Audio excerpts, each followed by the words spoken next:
Hello everybody and welcome to Eye Opener. This is Dr. Mridula V. Amarnath here.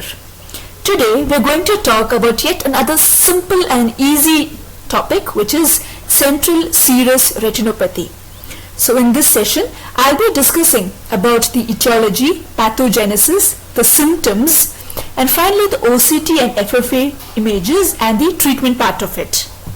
So let's now begin with central serous retinopathy. What exactly is the central serous retinopathy? It is nothing but an idiopathic, localized, shallow neurosensory detachment at the level of the macula because of the collection of fluid in the subretinal space. So now what is the pathology? Now because of a hyperdynamic choroidal circulation and choroidal vascular hyperpermeability, there is an increase in the hydrostatic pressure in the choroid.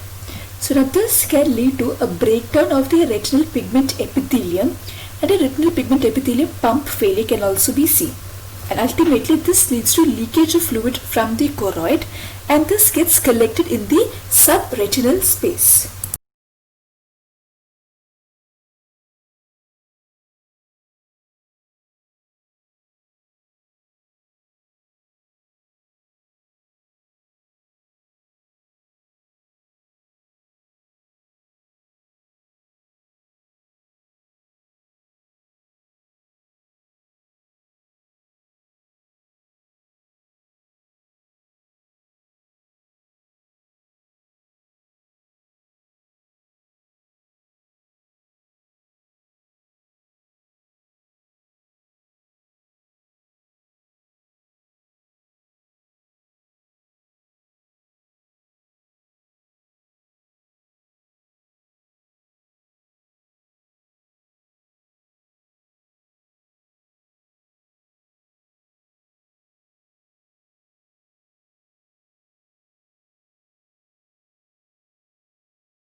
To the risk factors that can cause central serous retinopathy.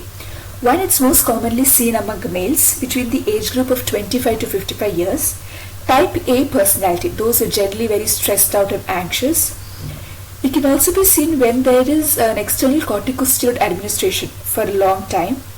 Then systemic lupus erythematosus, pregnancy, Cushing syndrome, psychological stress can all lead to CSR. So now what are the symptoms? Now the symptoms are same like that you see in any macular disease. One is they'll have blurring of vision, usually the central vision, and they'll have an acquired hypermetropia. Metamorphopsia is seen where there's a distortion of the perceived image. Then you can either have micropsia or macropsia. Micropsia is when the images are smaller than they actually are, or macropsia when they appear to be larger. Okay, this is either because of the spreading apart or crowding together of the foveal cones. Then you have an acquired color blindness. It's usually blue-yellow, and a positive central scotoma is seen.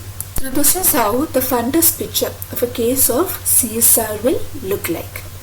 So now how do you confirm this? So apart from the regular tests that we do for any macular function, macular disorder, CSR can be confirmed by two tests. One is the OCT, other one is the FFA. So OCT shows the separation of the neurosensory retina from the retinal pigment epithelium with the collection of fluid in the subretinal space, which you can clearly make out in this image which I have put up. And the other test which is done to confirm CSR is the FFA. So have a look at these images. So this is a frequently asked MCQ. The characteristic fundus fluorescence angiography appearance in central serous retinopathy. So either it can be a smokestack appearance, umbrella or a mushroom appearance, or an ink blot appearance. So you'll have to remember all these names rather. So now coming to the treatment part. Now here spontaneous resolution occurs in most of the cases. So all you have to do is just observe the patient and ask the patient to come for a regular follow-up and monitor the patient. But sometimes there can be certain risk factors. That is, if the serous detachment is more than 3 to 4 months, or if recurrence in the eyes with visual deficits happen, or chronic signs develop as in retinal pigment epithelial degeneration or permanent visual field defects occur in the fellow eye, So in such cases, what do? You can start off with argon or diode laser photocoagulation, or you can also go for a reduced fluence photodynamic therapy. So these are the two procedures which are recommended.